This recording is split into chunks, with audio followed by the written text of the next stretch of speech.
నమస్తే, నేను మీ Monica. What next AP ఈ అంశంలో రకరకాల మలుపులు తిరుగుతూ వచ్చాయి మన ఎపిసోడ్స్లో. ప్రతి ఎపిసోడ్కి ఒక ట్విస్ట్ కనిపిస్తూనే ఉంది, అది కూడా మీరు అబ్జర్వ్ చేస్తూనే ఉన్నారు. కానీ నేను ఎన్ని ట్విస్టులు చూపించినప్పటికీ కూడా పొలిటికల్గా అంతకంటే మించిన ట్విస్టులు 2 రోజులకి, వారానికి ఒక్కొక్క అప్డేట్ ఏపీ రాజకీయాల్ని ఒకంత కలవరపాటుకు గురి చేస్తూ, ఒకంత ఆశ్చర్యానికి కూడా గురి చేస్తున్న పరిస్థితులే ఉన్నాయి. సో వాటి గురించి ఈరోజు మనతో మాట్లాడడానికి చింత రాజశేఖర్ గారు వచ్చారు. ఆయన అడిగి ఏంటి ఏపీ పాలిటిక్స్ వర్షన్స్ ఎటు తిరుగుతున్నాయి అండ్ ఒక విశ్లేషణ మనం తెలుసుకునే ప్రయత్నం చేద్దాం. నమస్తే సార్. నమస్తే. సో నిజంగానే మీరు ఇంతకుముందు వచ్చినప్పటికీ ఇప్పటికీ చాలా పరిణామాలు మార్పు చోటు చేసుకోవడం జరిగింది. షర్మిల ఏపీ రాజకీయాల్లోకి ఎంట్రీ ఇవ్వడం, దాని గురించి జగన్ రాయబారం జరిపారని వార్తలు రావడం, ఎలా చూడొచ్చు అంటారు దీన్ని? అంటే అఫీషియల్గా వచ్చిన న్యూస్ అయితే కాదు, కానీ ఎవరో రాయబారిని పంపించి మాట్లాడతామని, అలాగే కడప పార్లమెంట్ స్థానం ఇస్తామని చెప్పేసి వార్తలు అయితే వచ్చినాయి. నాకు తెలిసి జగన్ మైండ్ సెట్ని బట్టి ఆయన బెండ్ అవుతారని నేనైతే అనుకోను. ఒకవేళ ఆయన బెండ్ అయితే మాత్రము అది ఒక రాంగ్, పార్టీకి నెగిటివ్ అవుతుంది కానీ పాజిటివ్ కాదు అది. సో ఈమె బెదిరిస్తే లొంగిపోయారంటే ఎందుకు లొంగిపోయారు ఏంటి అనేది ఇంకా పార్టీ మీద నెగిటివ్. ఇప్పుడు షర్మిల బెదిరించారనే అంతే కదా. ఇప్పుడు ఆమె ఎన్ని రోజులు ఇవ్వలేదంటే ఆమె రిక్వెస్ట్గా కావాలని అడిగింటే అది వేరేగా ఉంటుండే. నేను కాంగ్రెస్లో చేరుతాను అని రాహుల్ గాంధీ గారిని కలిసి, డీకే శివకుమార్ని కలిసి ఇవన్నీ చేసిన తర్వాత అది బ్లాక్మెయిల్ రాజకీయం అవుతుంది. సో దానికి ఈల్డ్ అయినట్టు సంకేతం వెళ్తుంది. కాబట్టి నాకు తెలిసి జగన్ అటువంటి రాయబారం ఏమి జరిపి ఉండరని నేను అనుకుంటున్నాను. ఇక్కడ బెండ్ అవడం కాన్సెప్ట్ తీసి పక్కన పెడితే, ఆల్రెడీ షర్మిల జగన్ ఎప్పుడైతే స్టేజ్లోకి వెళ్ళాక యాక్టివ్ పాత్ర పోషించారు. తర్వాత ఏపీలో సీట్ ఇస్తారనో లేకపోతే ఒక మంచి పోస్ట్ ఎక్స్పెక్ట్ చేసి అలిగి వెళ్ళిపోయి తెలంగాణలో పార్టీ పెట్టడం, ఇవన్నీ మనం పరిణామాలు చూసాం. ఇప్పుడు అస్సలు జగన్ కి నచ్చని, ఫస్ట్ నుంచి విరుద్ధంగా ఉన్నారు కాంగ్రెస్ పార్టీకి సంబంధించి. అదే కాంగ్రెస్ పార్టీలో కలిసిపోవడం తెలంగాణలో జరిగింది. ఏపీలో కూడా ఆ టర్న్ తీసుకొని రావడం అనేది షర్మిల ఆవిడ వ్యూహం ఏంటి, ఎక్కడ హర్ట్ అయ్యారంటారు మీకు తెలిసినంత వరకు? డెఫినెట్గా షర్మిల గారు తెలంగాణలో పార్టీ పెట్టినప్పుడు, వైఎస్ఆర్ టీపీఎన్ పార్టీ పెట్టినప్పుడు ఆమె ఏం చెప్పారంటే, నేను తెలంగాణ బిడ్డని, తెలంగాణ ప్రజల కష్టాలు చూసి తెలంగాణ కోసము నేను పార్టీ పెట్టాను అని చెప్పడం జరిగింది.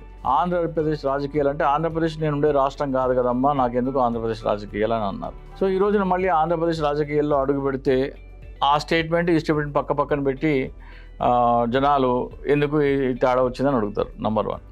నంబర్ 2, ఆంధ్రప్రదేశ్లో కాంగ్రెస్ పార్టీకి స్టాండ్ ఏంటంటే, ఉదాహరణకి తెలంగాణలో వైఎస్ఆర్టీపీ పెడితే ఆమె కాంగ్రెస్ పార్టీతో కలిసిందంటే, తెలంగాణలో కాంగ్రెస్ మేము రాష్ట్రం విభజించి ఇచ్చాము, తెలంగాణ ఏర్పాటు చేశామనే క్రెడిట్ ఉన్న పార్టీతో ఆమె సెయిల్ అయితే అక్కడ ఆమె కొద్దిగా పొలిటికల్ అడ్వాంటేజ్ ఉంటుంది. అంటే కాంగ్రెస్ పార్టీ రాష్ట్రం ఇచ్చిందనే భావన ప్రజల్లో ఉంది కాబట్టి, వాళ్ళు అధికారం ఇచ్చారు కాబట్టి అక్కడి నుంచి రాజ్యసభ ఎంపీనో లేకపోతే కర్ణాటక నుంచి రాజ్యసభ ఎంపీనో వెళ్ళే అవకాశం ఉంటుంది.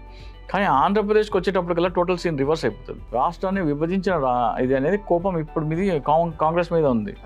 అంటే ఇక్కడ కరెక్ట్, మీరు మాట్లాడుతున్న పాయింట్ అంతా కరెక్ట్గా ఉన్నప్పటికీ కేవలం అన్న మీద కోపంతోనే ఇలా పార్టీలోకి ఎంట్రీ ఇచ్చింది అనేది సాధారణ ప్రజలు ఆవిడ అంటే కోపం. ఇందాక మనం అడిగిన ప్రశ్న దాని ప్రకారం ఏమిటి అసలు ఆవిడకి వచ్చిన కోపం ఎక్కడొచ్చింది, ఎందుకు కోపం రాజకీయాల్లోకి వచ్చి ప్రజల మీద పడటం అనేది చాలా దురదృష్టం. కుటుంబంలో కోపాలు అనేవి మనం చాలా చూసాము. ఇందిరాగాంధీ, మేనకా గాంధీ మధ్యలో కోపాలు ఉంటాయి. విజయరాజ సింధియా, మాధవరావు సింధియా మధ్యలో కోపాలు ఉన్నాయి. అలాగే రేపొద్దున్న హరికృష్ణకి చంద్రబాబు నాయుడుకి మధ్యలో కోపాలు ఉన్నాయి. ఎన్టీ రామారావుకి చంద్రబాబు నాయుడుకి మధ్యలో కోపాలు ఉన్నాయి. దగ్గుబాటి వెంకటేశ్వరరావుకి చంద్రబాబు నాయుడుకి మధ్యలో కోపాలు ఉన్నాయి. కుటుంబం అన్న తర్వాత కోపాలు ఉంటాయి.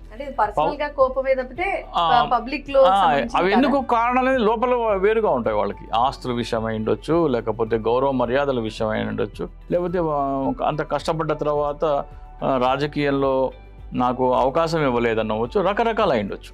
దీన్ని బట్టి చెల్లినే దూరం చేశారని జగన్మోహన్ రెడ్డిని అంటున్నారు కదా, చెల్లిని దూరం చేయడాన్ని మరి ఎలా చూడాలంటారు? డెఫినెట్ గా దాని ప్రభావం ప్రజల్లో ఏ పార్టీ ఉంటుంది అనేది చూడాలి. ఇప్పుడు ఎన్టీ రామారావు గారిని గద్దె దించేసి చంద్రబాబు నాయుడు గారు ఎక్కితే చంద్రబాబు నాయుడు మీద వ్యతిరేకత అంతగా రాలేదు.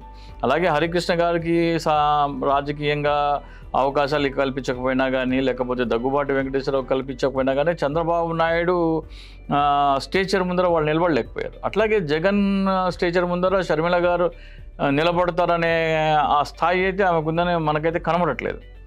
సో ఆమె జస్ట్ ఒక ఒపీనియన్, ఒక డిస్కషన్ వరకు రావచ్చు. కానీ ఆమె ఎస్పెషల్గా కాంగ్రెస్ పార్టీలో చేరితే ఆమెకి, కాంగ్రెస్ పార్టీకి, ఇద్దరికి పరస్పరంగా ఎటువంటి ప్రయోజనం ఉండదు ఖచ్చితంగా. కానీ షర్మిల పర్సనల్గా ఆవిడని అబ్జర్వ్ చేసిన ప్రతి ఒక్కళ్ళు ఆవిడ అనుకున్నది చేస్తుంది, తనొక ఫైర్ బ్రాండ్, అంటే ఏదైతే అనుకుందో దాన్ని సాధించడంలో షర్మిల తర్వాత ఎవరైనా అంటున్నారు.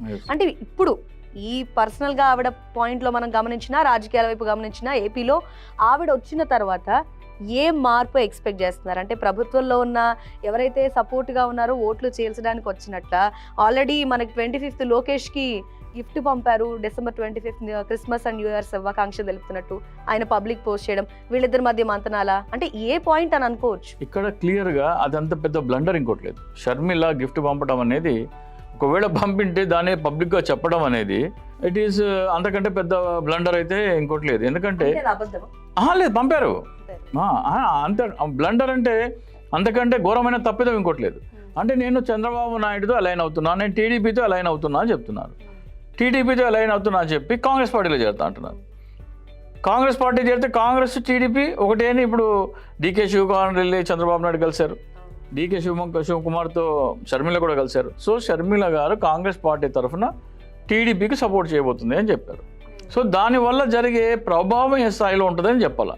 ఇప్పుడు ఉదాహరణకి ఆంధ్రప్రదేశ్ రాష్ట్ర విభజన సమయంలో కాంగ్రెస్ పార్టీ ఆంధ్రప్రదేశ్కి ప్రత్యేక హోదా ఇస్తా అని చెప్పింది.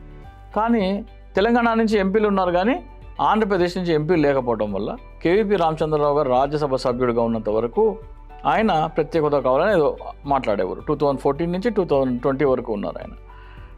అయితే ఈ రోజున ఆయన తర్వాత లోక్సభలో ఈ రోజున దాదాపు గెలిచినప్పుడు 553 ఎంత ఉండేవాళ్ళు, ఇప్పుడు 48 మెంబర్స్ ఉన్నారు. ఎవరికి? కాంగ్రెస్ పార్టీకి. రాజ్యసభలో 30 ఉన్నారు. 78 మంది ఎంపీలు పెట్టుకొని ఆంధ్రప్రదేశ్కి ప్రత్యేక హోదా ఇవ్వాలని ఒకసారి కూడా అడగని కాంగ్రెస్ పార్టీని ప్రజలు ఎట్లా నమ్ముతారు? మేము వస్తే ఏమంటారు గిడుగు రుద్రరాజు గారు, కాంగ్రెస్ పార్టీ అధికారంలోకి వస్తే మేము ప్రత్యేక హోదా ఇస్తాము అంటారు. మీరు కాంగ్రెస్ పార్టీ అధికారంలోకి వచ్చినాక, మీరు ప్రత్యేక హోదా ఇచ్చినాక అప్పుడు ఓటేస్తామంటారు ప్రజలు. కరెక్ట్, మీరు చెప్పిన పాయింట్ అయితే 100% కరెక్ట్. ప్రజలైతే ఎప్పుడైతే ఆంధ్రాని విభజించడం మాక్సిమం ఆంధ్ర ప్రజలకు నచ్చని పరిస్థితి, అలాంటి కాంగ్రెస్ పార్టీని యాక్సెప్ట్ చేస్తారన్న పాయింట్ లేనే లేదు. కానీ షర్మిల ఇలా పొత్తులతో, ఒక పక్క టీడీపీతో పొత్తు అని చెప్తుంది, టీడీపీ ఏమో ఆల్రెడీ జనసేనతో పొత్తులో ఉంది, బీజేపీతో కూడా కలిసి ప్రయాణం చేయాలన్న ఆలోచనలో ఉన్నారు. ఇలాంటి రకరకాల మల్టిపుల్ పాలిటిక్స్ ఏపీలో జరుగుతున్నాయి.